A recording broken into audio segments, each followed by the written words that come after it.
Hey everybody, welcome to Shadow LightWork. I am Michelle, and this is your tarot message for Tuesday, April 6th. And I'm going to introduce a new tarot deck today. This is the Anima Mundi Tarot deck, 78 cards, so it's done in the tradition of the Rider-Waite-Smith tarot deck. And it's created by Megan Wyreweden. All right, so let's jump right in and see. I'm also going to use the Messenger Oracle from Ravynne Phelan.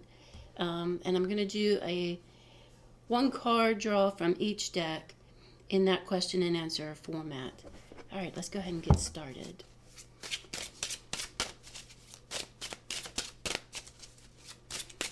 So I'm going to take one card from the Anima Mundi deck.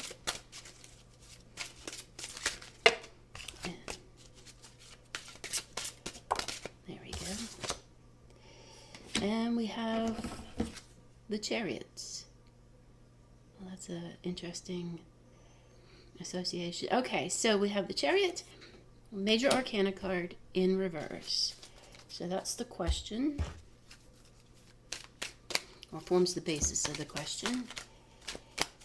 And we'll see what energy comes up with the Messenger Oracle. So typically the Chariot represents the sign of Cancer, the astrological sign. And in the traditional Rider-Waite-Smith tarot deck, you have the charioteer in the chariot being drawn by two, sometimes it's horses, sometimes it's oxen, sometimes it's sphinxes depicted, but two creatures pulling the chariot. And they're usually going in disparate directions, opposite directions.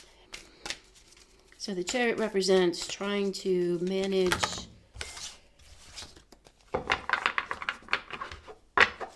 a project or manage something that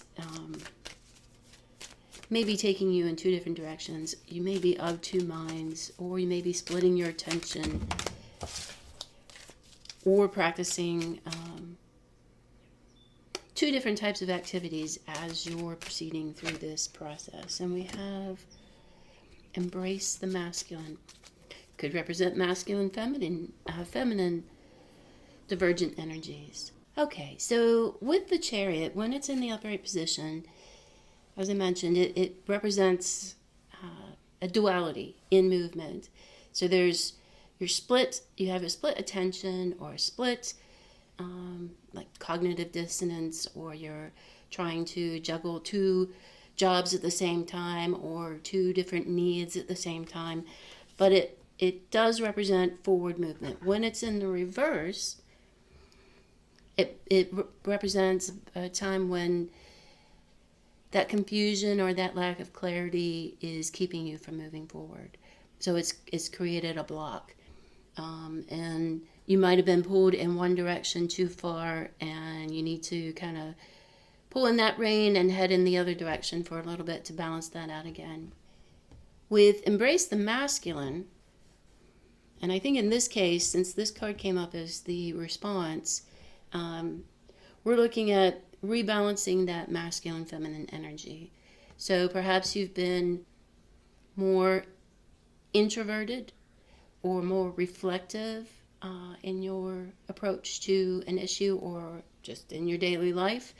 And this represents being more direct and forthright and expressive in what your needs are, rather than just receiving the input of others. This can represent expressing your needs, your direction, and that masculine energy, that bit of extrovertedness will help break that logjam and get you moving again. So I'm just going to read the passage from the Messenger Oracle. It says, within ourselves there are two aspects to our nature, the masculine and the feminine. Here in the present, you need to embrace the masculine aspect of your nature and let it guide your steps. Now is the time to be assertive. That's the word I was looking for, assertive. To act with authority and to stand up for both yourself and your truths.